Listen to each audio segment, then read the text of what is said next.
Hello and welcome to Firstpost Spotlights, where we bring you stories that matter to you from all across the world. From breaking news to the day's biggest controversies, we shed light on issues that shape our world.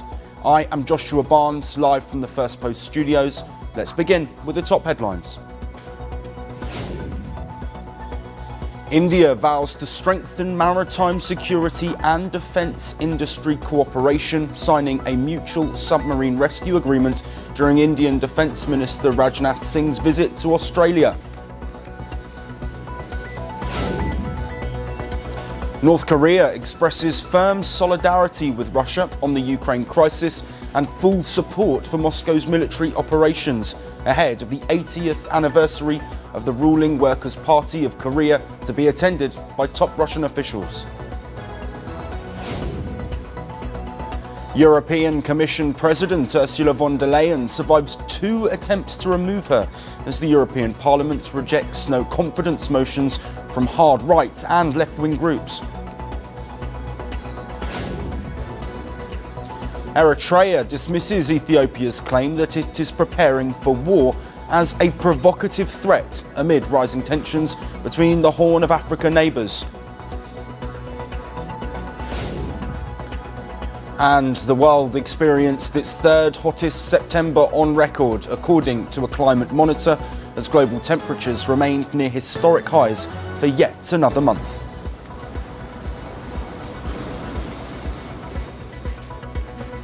Today, we begin with a major development in West Asia. President Donald Trump has announced that Israel and Hamas have agreed to the first phase of a ceasefire in Gaza. The president announced the agreement on his Truth Social network, saying that all hostages held in Gaza would be released soon. The announcement for the peace deal came just hours after an unexpected moment at a public event when Secretary of State Marco Rubio handed President Trump a note. The message informed him that the deal was ready for an announcement. Trump read it and later declared that officials are very close to a Gaza deal before confirming it on Truth Social to the world. He also hinted that he may travel to Egypt over the weekend. Speaking later to Fox News, President Trump said the United States would help rebuild Gaza and support long-term peace efforts. You'll see Gaza being rebuilt.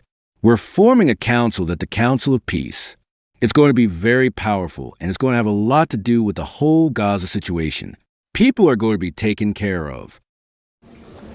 Later on Wednesday, President Trump spoke with the families of Israeli hostages on the phone and told them that their loved ones will return on Monday.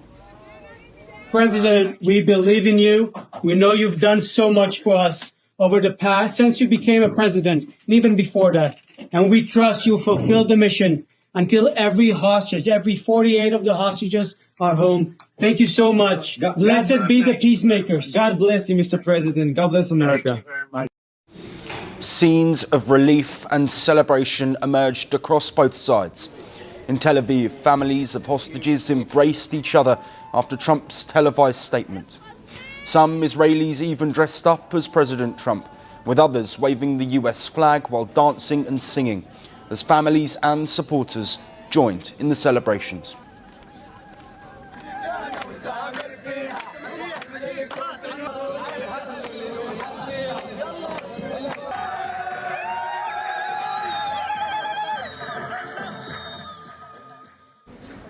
Meanwhile, in Khan Yunis in Gaza, Palestinians took to the streets, cheering what they believe could be the start of an end to the war that has been raging for 2 years.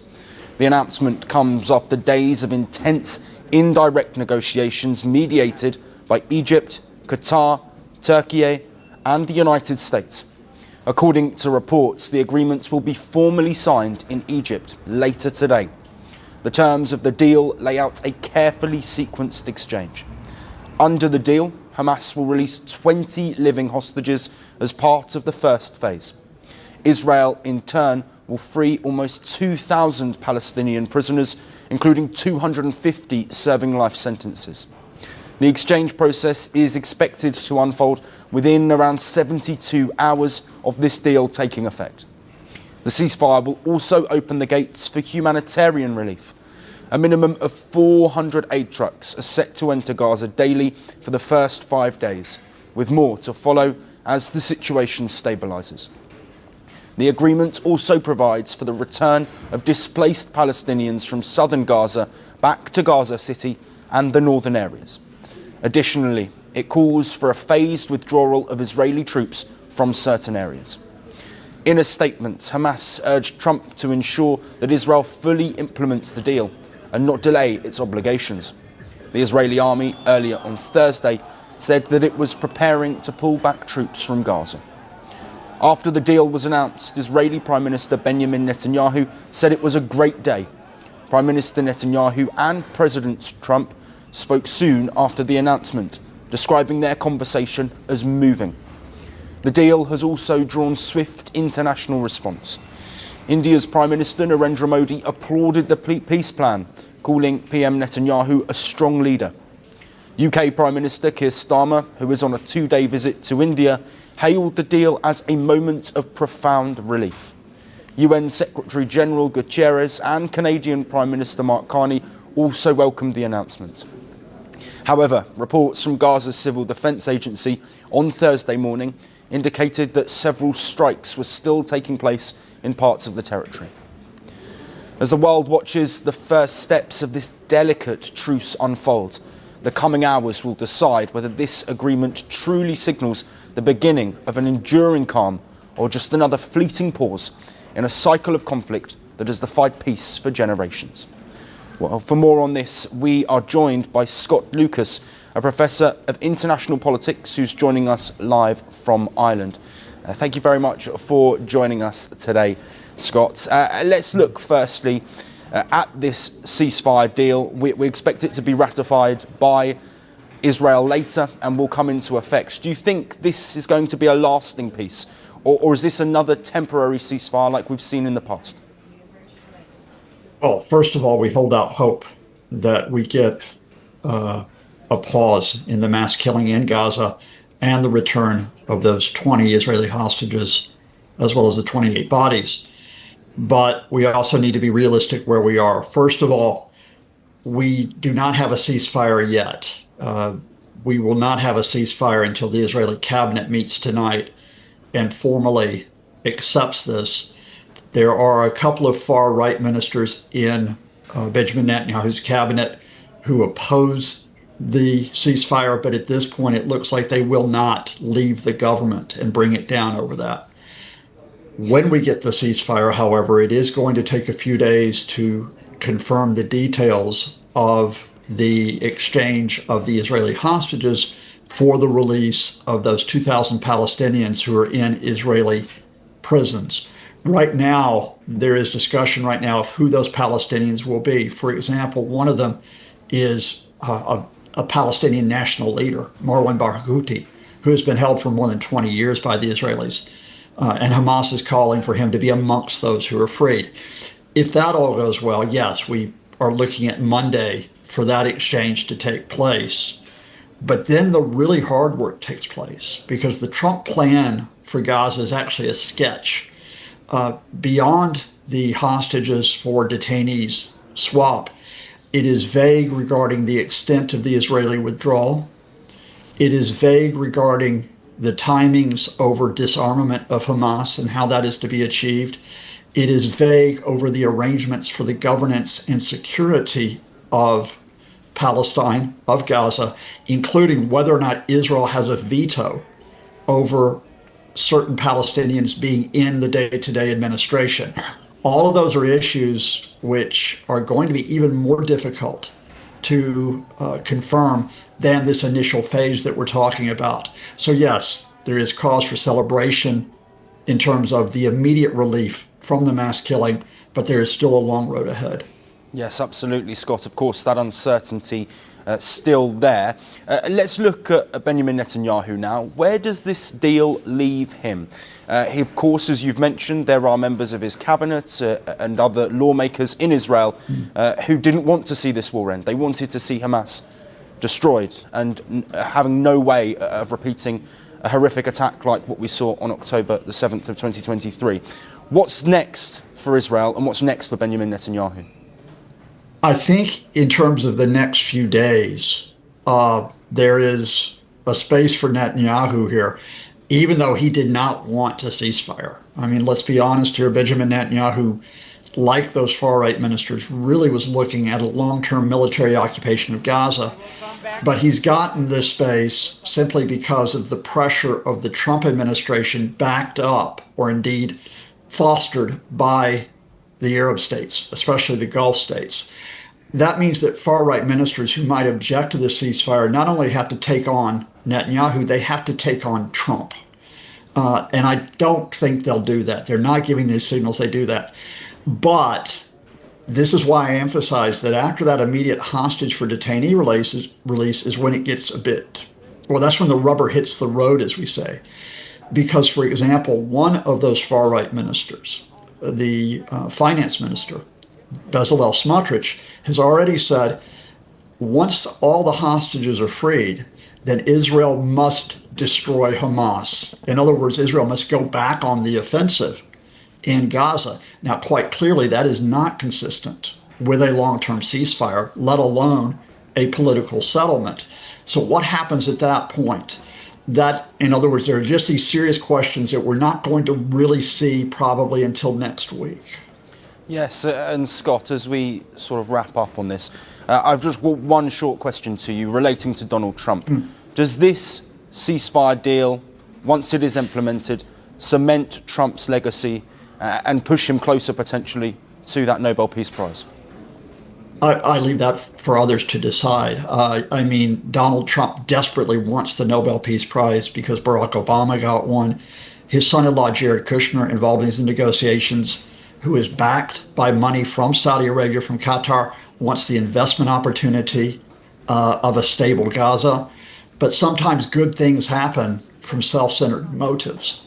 What I would say is this, that the facts are that Donald Trump had backed Israel all the way up until early September with this military mass killing in Gaza.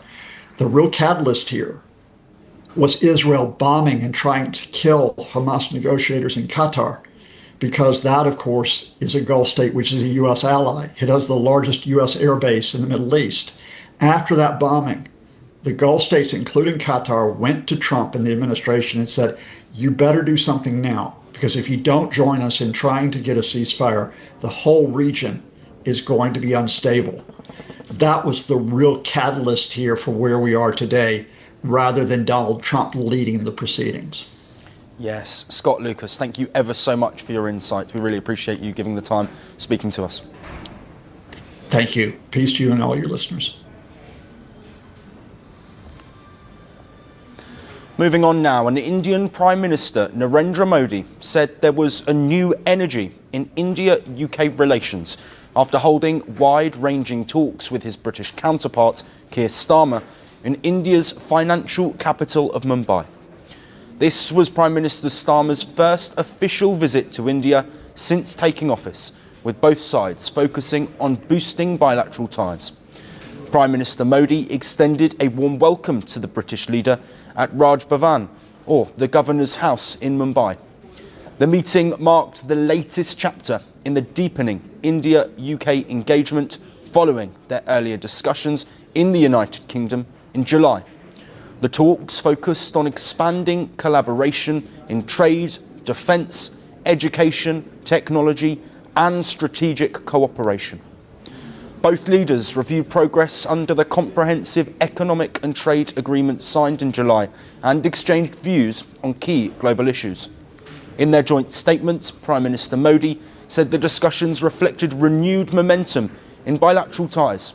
PM Modi also added that the India-UK partnership was becoming a crucial foundation for global stability and economic progress. Bharat और UK natural partners हैं। हमारे संबंधों की नींव में democracy, freedom और rule of law जैसे मूल्यों में साझा विश्वास है। मौजूदा वैश्विक अस्थिरता के दौर में भारत और यूके के बीच ये बढ़ती हुई साझेदारी ग्लोबल स्टेबिलिटी और आर्थिक प्रगति का एक महत्वपूर्ण आधार बनी रही है। आज की बैठक में हमने इंडो पैसिफिक, वेस्ट एशिया में शांति और स्थिरता और यूक्रेन में चल रहे संघर्ष पर भी विचार साझा किए। यूक्रेन कॉन्फ्लिक्ट और गाजा के मुद्दे पर भारत डायलॉग और डिप्लोमेसी से शांति की बहाली के सभी प्रयासों का समर्थन करता है। Keir Starmer echoed Prime Minister Modi's optimism while commending India's economic rise. It is significant that we're meeting here in Mumbai as India's economic and financial capital because India's growth story is remarkable. I want to congratulate the Prime Minister on his leadership, aiming to be the world's third largest economy by 2028. And your vision of Viksit Bharat is to completely developed country by 2047. Both leaders also underlined the growing partnership between Indian innovation and British technology. They reaffirmed commitments to the India-UK Technology Security Initiative. The UK and India stand side by side as global leaders in tech and innovation, and so we've also taken the opportunity to deepen our cooperation through our Technology Security Initiative, with new commitments on AI, advanced communication, defence technologies, and much, much more. And in a major defence boost, Britain signed a $468 million contract to supply the Indian Army with UK-manufactured lightweight missiles, deepening military and strategic cooperation between the two nations. Amongst other deals, the two sides also announced several initiatives, including the Konkan 2025 joint naval exercise currently underway from October the 5th to 12th, and the opening of 9 UK university campuses in India. According to the UK government, the India-UK trade deal has already led to $1.2 billion in investment and created nearly 7,000 new jobs in the UK. The agreement, which the UK says is yet to be implemented, is expected to reduce tariffs on key goods and increase bilateral trade by about $31 billion annually by the year 2040. Before his formal meetings, Starmer spent Wednesday taking part in lighter moments, lighting diyas for Diwali, visiting a Mumbai film studio, and watching a Bollywood movie. He also played football and spoke about the Premier League's training programs in India that help young players learn new skills. Starmer arrived in Mumbai on the 8th of October for a 2-day official visit. He brought the largest ever UK delegation to India along with him. More than 100 business, academic and cultural representatives accompanied him. With both sides seeking to expand cooperation in trade, technology and sustainable growth, the meeting underlined a partnership built on shared ambitions and a vision for a modern, forward-looking global alliance.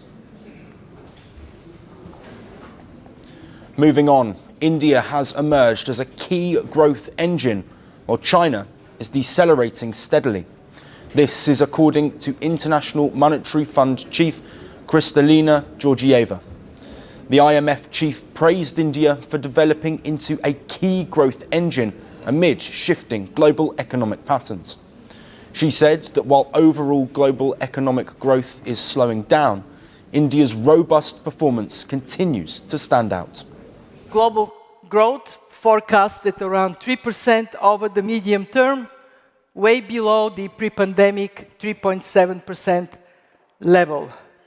Global growth patterns have been changing over the years, notably with China decelerating steadily, while India is turning into a key growth engine.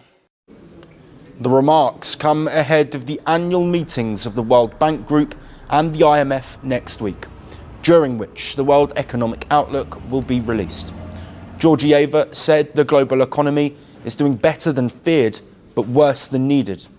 She added that growth is expected to slow only slightly this year and in 2026, supported by stronger than expected performance in key emerging economies, including India.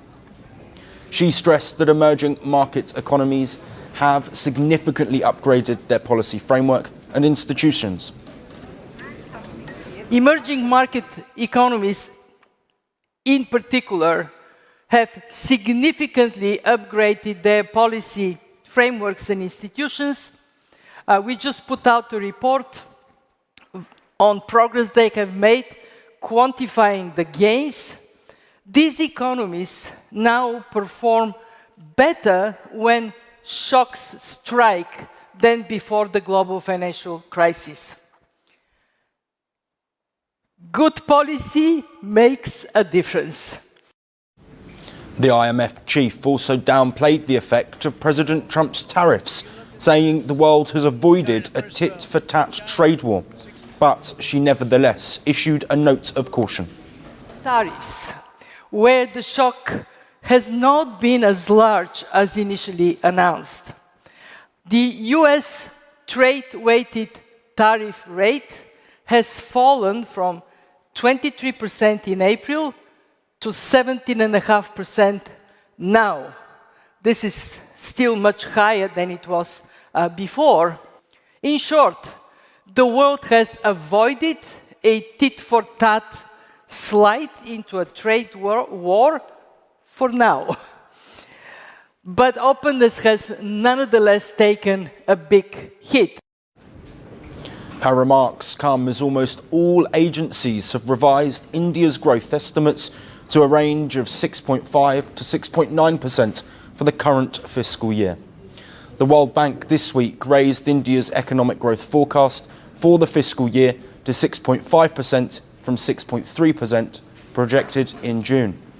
Earlier, global ratings agency Fitch revised India's growth forecasts for the current fiscal year from 6.5% up to 6.9%, while Morgan Stanley raised its forecast to 6.7% compared to an earlier estimate of 6.2%.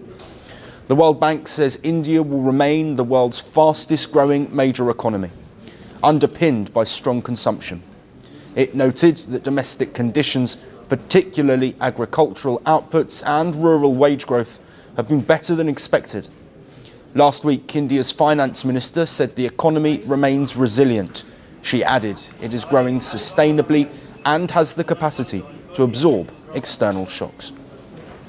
The IMF chief did warn that the global economy will continue to face heightened uncertainty. Yet, amid this volatility, India shows signs of standing as a pillar of stability, supported by solid economic fundamentals and effective policy measures. Finally, shifting focus to India-US ties. 21 members of the US Congress have sent a strong message to President Donald Trump on ties with India. The lawmakers are urging him to repair America's straining ties with India and roll back his administration's controversial tariff hikes. In a letter dated October the 8th, the lawmakers said that 50% tariffs on Indian goods have created negative consequences for both countries. They warned that the escalation is damaging supply chains, driving up costs for American families, and alienating New Delhi, which they described as one of Washington's most important partners. The lawmakers pointed out that American manufacturers rely heavily on Indian inputs, from semiconductors to healthcare and energy, and that these measures are both hurting sides, making goods costlier in the US and slowing production in India. The Trump administration slapped a 25% reciprocal duty on Indian imports earlier this year, and then doubled it, citing India's continued energy purchases from Russia. This letter describes these steps as economically self-defeating.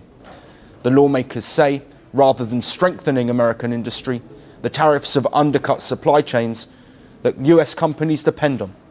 They also warned that India's response, including new import rules and diversified sourcing, could leave America out of the world's fastest growing market. But this isn't just about trade. The letter sounds an alarm on strategic consequences too. The members of Congress warned that pushing India too hard could drive it closer to China and Russia, undermining years of diplomatic work in the Indo-Pacific. They pointed to India's role in the Quad alongside the US, Japan and Australia, calling New Delhi an integral part in countering China's assertiveness. In their words, quote, "The US-India relationship stands out for its commitment to freedom, openness and mutual respect," unquote. They also urged the White House to recalibrate, not confront, the lawmakers concluded that strategically, economically and reputationally, the India-US partnership is essential. Whether the White House listens or digs in deeper is something we'll keep tracking for you. And that is all we have on the show today. We will see you again tomorrow at the same time. Until then, thank you for watching. From breaking news to the day's biggest controversies, shedding light on the world's top headlines, detailed analysis on the stories that matter the most to you. Catch it all on Spotlight at 6 p.m. India time and 12:30 GMT, only on Firstpost.